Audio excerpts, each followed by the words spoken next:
Selamat datang di Mata Najwa, saya Najwa Shihab, tuan rumah Mata Najwa. Para pendiri bangsa kerap berdebat dengan tajam, terlatih berpolemik dengan pikiran yang dalam. Berbantahan secara lisan pun juga lewat tulisan. Saling menguji pikiran nyaris tanpa aroma kebencian. Begitulah gagasan Indonesia dirumuskan dari aktivisme di lapangan, juga diskusi berkelanjutan. Namun kita sama-sama tahu, tradisi berdebat sudah terlalu lama dikucilkan, bahkan dianggap omong kosong yang tak punya kegunaan. Lantas bagaimana dengan debat Pilkada Jakarta? Akan berdaya guna atau hanya ajang jual kecap belaka? Inilah Mata Najwa eksklusif babak final Pilkada Jakarta.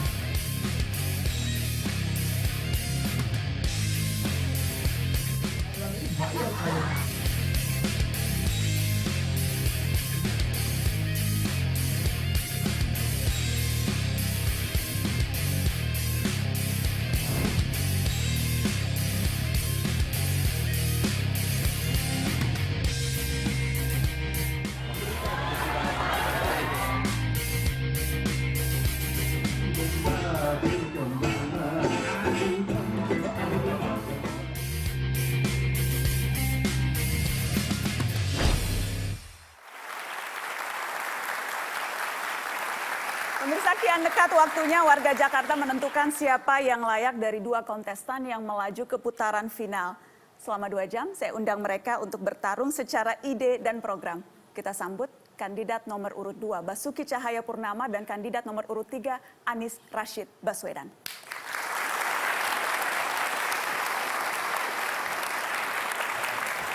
Sekali lagi kita kasih tepuk tangan untuk dua kandidat. Terima kasih Pak Basuki, Pak Anies, terima kasih sudah hadir. Silakan duduk. Senang sekali dua narasumber yang kerap kali hadir di Mata Najwa malam ini juga hadir dalam kesempatan yang istimewa. Sehat-sehat Pak Anies, Pak Basuki? Sehat. Alhamdulillah. Alhamdulillah sehat-sehat dan kita semua juga sehat. Kami mengundang kandidat tapi kami sengaja untuk tidak mengundang tim pendukung karena malam ini kita ingin adu gagasan pemikiran, bukan adu sorak dan adu teriak. Dan saya juga ingin sampaikan para penonton yang hadir di studio Mata Najwa malam ini, dari masyarakat umum juga sudah berjanji untuk menjaga ketertiban. Para mahasiswa, teman-teman mahasiswa juga ramai malam ini. Pak Basuki, Pak Anies, saya ingin mulai dengan membacakan ada aturan main. Bagaimana kita akan malam ini berdiskusi. Jadi dialog atau debat akan kita bagi menjadi 7 segmen atau 7 bagian. Setiap bagian akan mendalami satu fokus bahasan dengan durasi kurang lebih 12-15 menit dalam satu segmen. Setiap segmen akan saya awali dengan pertanyaan dan kedua kandidat akan diberikan waktu 1,5 menit untuk menjawab pertanyaan pertama. Kemudian setelah itu akan dilanjutkan dengan diskusi terbuka. Jadi masing-masing kandidat dapat saling menanggapi dan selama diskusi terbuka itu mungkin saja akan ada pertanyaan lanjutan dari moderator. Dan juga moderator akan memiliki kewenangan untuk mengatur jalannya diskusi termasuk untuk menjaga keseimbangan durasi jawaban antar kandidat. Jadi nanti pada saat open diskusi terbuka saya akan mengingatkan soal keseimbangan durasi karena saya yakin kita semua juga paham dalam perdebatan bukan hanya yang penting menyampaikan pendapat tapi juga kepekaan untuk mendengarkan jawaban. Dan kita akan mulai dengan mempersilahkan tepuk tangan kepada kedua kandidat yang akan kita ajak diskusi malam hari ini. Baik, Pak Basuki, Pak Anies, kita mulai dengan pertanyaan pertama.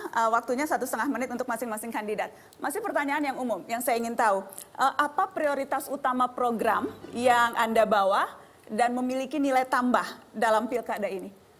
Apa prioritas utama program yang Anda bawa dan memiliki nilai tambah? Saya persilakan kandidat nomor urut 2, Pak Basuki, waktunya 1,5 menit, Pak. Ya, prioritas kami tentu adalah bagaimana membuat orang Jakarta itu otak, perut, dompetnya penuh.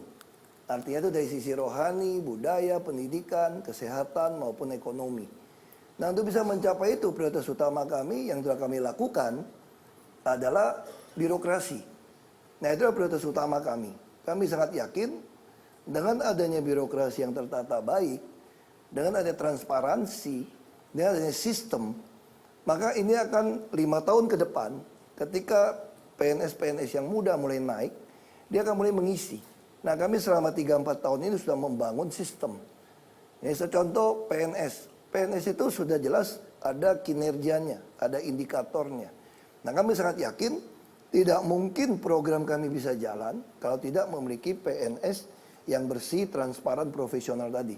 Nah ini yang kami lakukan sehingga 5 tahun ke depan kami ini ngurusin orang dari Janin sampai ke Liang Lahat sebetulnya. Sampai kalau 5 tahun ke depan lagi, bahkan rumah sakit kami kelas 3 itu sudah bukan 6 ranjang, tapi tinggal 4 ranjang. Bahkan kami juga menyediakan apartemen. Untuk apa? Jadi kalau untuk orang yang tidak mampu, kalau dia sakit, jangan pulang ke rumah. Kalau udah sekarat gitu ya, udah susah terminal atau stadium 4, dia boleh tinggal di apartemen, kami tetap urus dia sebagai keluarga. Itu yang kita lakukan. Terima kasih Pak Basuki, 1,5 menit Anda sudah selesai. Saya ingin persilakan ke Pak Anies 1,5 menit yang sama. Ya, terima kasih. Assalamualaikum warahmatullahi wabarakatuh. Waalaikumsalam. Saya ingin mulai dengan mengucapkan selamat hari Nyepi yang bagi umat Hindu yang besok merayakan Nyepi. Yang kedua, terkait dengan prioritas Jakarta. Yang dibutuhkan Jakarta bukan hanya pemimpin yang kuat, bukan hanya birokrasi yang kuat, tetapi justru warga yang kuat, warga yang berdaya, warga yang bisa terlibat. Yang kedua, kita membutuhkan di Jakarta keberpihakan. Kepemimpinan yang berpihak. Berpihak pada siapa? Pada yang rentan. Yang rentan dari mulai sosioekonomi, yang tak bekerja, tak terdidik, yang hari ini belum memiliki kemampuan ekonomi. Termasuk mereka yang menyandang disabilitas, termasuk kaum perempuan, anak-anak, orang tua, keberpihakan. Yang ketiga, yang tidak kalah penting, menyelesaikan problem dengan kepemimpinan yang efektif. Jakarta membutuhkan perencanaan yang baik, dan itu artinya bisa merumuskan masalah, bisa merumuskan langkahnya, lalu eksekusinya dengan baik hingga tuntas. Dan bila itu dilakukan dengan fokus 3 hal. 1, penyiapan lapangan pekerjaan yang lebih luas. Kita memiliki program OKOC. Kemudian yang kedua adalah pendidikan berkualitas hingga tuntas. Yang ketiga adalah kebutuhan pokok yang harganya terjangkau. Basic itu yang menjadi prioritas kita, dan bila dilaksanakan insya Allah bisa membuat perubahan di Jakarta. Terima kasih. Terima kasih Mas Anies Baswedan. Bisa kita kasih tepuk tangan juga untuk Mas Anies Baswedan untuk pembukanya. Saya ingin melanjutkan dengan diskusi terbuka. Saya ingin ke Pak Anies terlebih dahulu. Dalam beberapa kesempatan Anda kerap menyatakan akan menjaga dan meneruskan program pemerintah provinsi yang selama ini sudah diterima warga Jakarta. Tapi pertanyaan saya bukan itu. Pertanyaan saya, apa 2 hal utama di antara program Pemprov yang akan Anda batalkan atau akan Anda ganti sama sekali? Jadi malah yang dibatalkan ya? Yang dibatalkan. Pertama, sudah sering disampaikan, kita akan membuat KJP bukan saja menjangkau siswa, tetapi anak usia sekolah. Peraturan gubernur yang membatasi itu akan kami ubah. Yang kedua, sering kita bicarakan mengenai penggusuran. Kita ingin memastikan bahwa di Jakarta besok yang dilakukan adalah penataan. Kita ingin memastikan kita memberikan ruang bagi seluruh warga Jakarta, siapapun, kaya miskin, untuk mendapatkan kesempatan hidup tinggal di Jakarta dengan nyaman. Dan itu kepastian papan menjadi penting. Oke. Ini 2 saja yang diambil. 2 saja Mas Anies, jadi Anda Sebenarnya akan... ada lagi beberapa, tapi 2 Saya minta aja. 2 saja, KJP dan kemudian tadi pendekatan penggusuran. Pak Basuki, tanggapan Anda akan ada 2 itu yang dibatalkan? Saya mesti berdiri atau duduk? Terserah. Panggung untuk Karena Anda, ini- terserah. Saya nggak bingung. Ya udahlah, ikut aja deh. Baik, kita berikan kesempatan menanggapi. Kita tentu tidak batalkan ya. Misalnya KJP Plus tadi ya. Kami mempunyai kajian, pengalaman saya waktu jadi bupati di Belitung Timur. Kami kasih tidak bayar sekolah. Tapi masih banyak sekali anak-anak nggak sekolah. Kenapa? Karena dia kerja timah, ada ekonomi. Makanya anggap KJP Plus itu bagi kami itu adalah menambah nilai. Misalnya sekarang kami lagi uji coba nih ya. Orang, anak-anak ini dapat beli daging 35.000, beli beras premium 6.000, beli telur juga murah. Nah ternyata tidak semua anak beli. Nah artinya apa? Ini kita harus menambah nambah uang supaya dia mampu beli daging. Karena anak-anak bukan cuma sekolah, Baik. dia harus punya nutrisi yang baik. Nah itu yang kita akan lakukan. Terus penggusuran, sebetulnya kalimatnya ya penataan. Kalau penggusuran memang digusur kok rumahnya, karena dia tinggal di dalam bantaran sungai. Tapi ketika kami pindahkan mereka, bagi kami dia hidup lebih baik.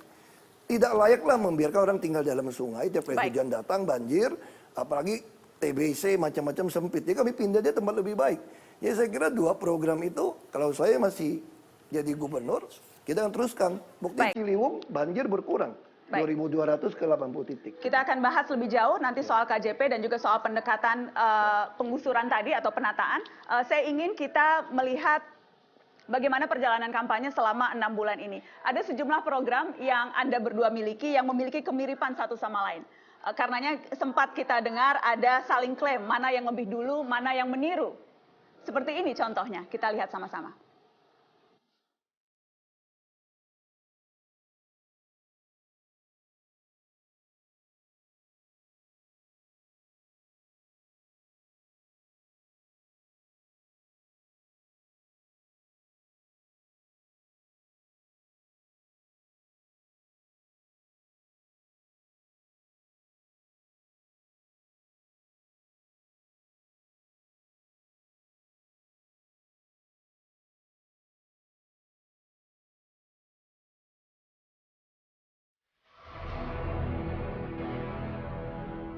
Pak Basuki, Pak Anies, ada saling klaim kartu Jakarta Lansia. Saya mau ke Pak Basuki dulu. Anda ini belum lama meluncurkan itu dan memang baru di putaran kedua.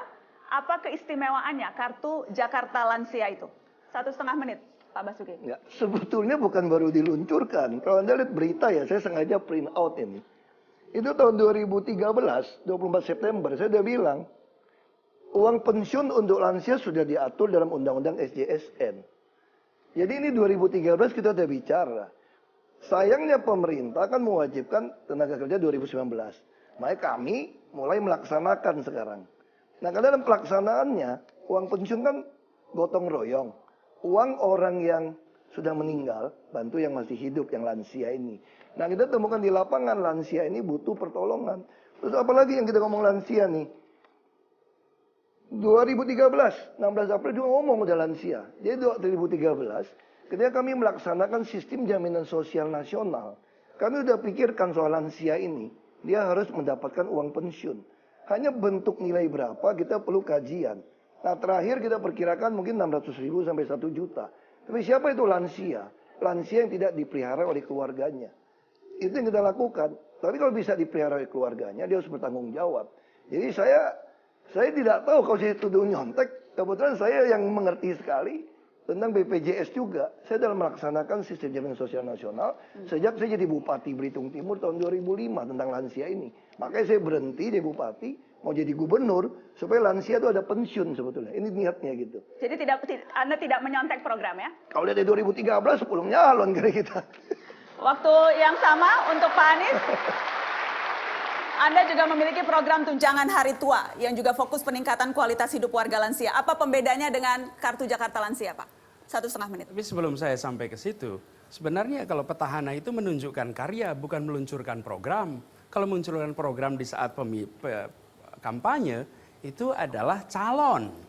Tapi kalau petahana tunjukkan sudah dikerjakan. Bila dirancang 2013 dan nggak jalan sampai sekarang, bagaimana kita bisa mengharapkan ini tereksekusi di kemudian hari? Ini catatan mendasar bagi pemilih untuk memikirkan. Dan orang tua baru dipikirkan ketika ada pilkada. Mungkin mereka semua berharap tiap bulan ada pilkada. Jadi orang tua dipikirkan.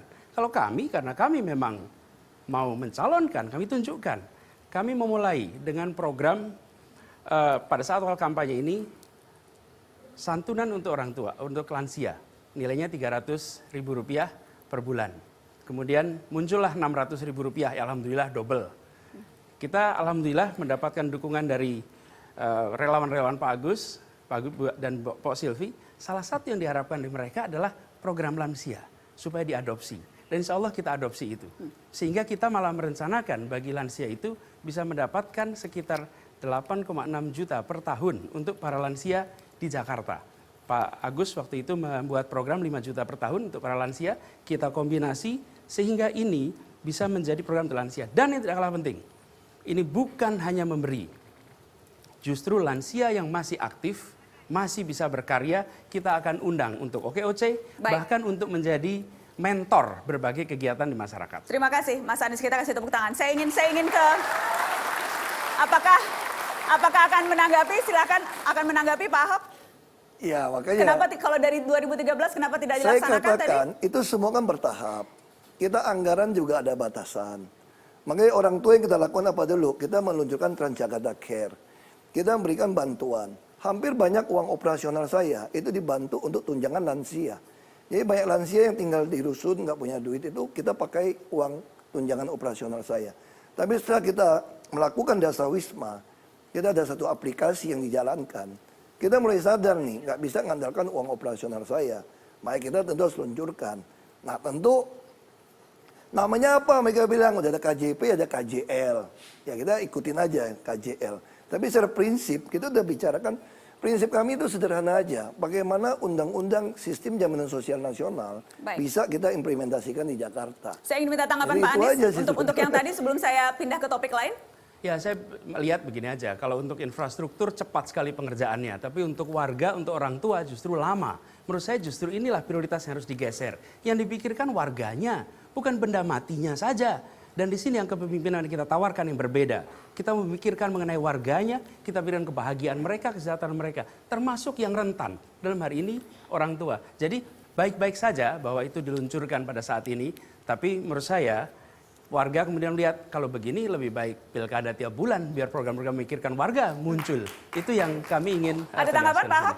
Ya sebetulnya bukan begitu ya tuduhannya ya. Misalnya contoh, orang Jakarta mungkin lupa ya. Dulu tuh masih suka lihat anak-anak pakai tas yang jelek, sepatu yang jelek. Nenek kakeknya yang tua itu stres, lihat cucunya nggak mampu. Baik. Sekarang mana ada? Atau orang tua sekarang ngurus izin semua gitu mudah. Bahkan kami rumah-rumah yang tua pun, orang tua, kami perbaiki. Baik. Jadi sebetulnya kalau dibilang kami nggak jalankan program, emangnya Jakarta hari ini tambah buruk gitu loh. Baik. Pak Anies singkat. Singkat silakan. Ya. Jadi gini aja lah, kira-kira sederhananya. Programnya direncanakan 2013, sekarang 2017, 4 tahun lewat. Jembatan Semanggi itu sudah akan selesai dan orang tua masih belum mendapatkan yang mereka harus jadi haknya. Ini yang berbeda yang kami akan tawarkan. Kita akan pikirkan justru warganya. Pak Ahok? Sebetulnya cara berpikir bukan begitu ya. Sekarang saya tanya di Jakarta, masih ada nggak orang yang bekerja ketika orang tuanya sakit harus ngutang sama perusahaan? Nggak ada lagi. Siapa bilang kami nggak perhatikan orang tua? Mari kita jemput tuh tentang Jakarta Care. Baik. Jadi orang sakit udah. Sudah cukup. Baik. Kita akan sudahi di program kesehatan. Kita akan lanjutkan di program-program lain yang juga tampak beda tapi mirip. Tapi tidak mau dibilang sama. Setelah ini masih di Mata Najwa eksklusif babak final Pilkada Jakarta.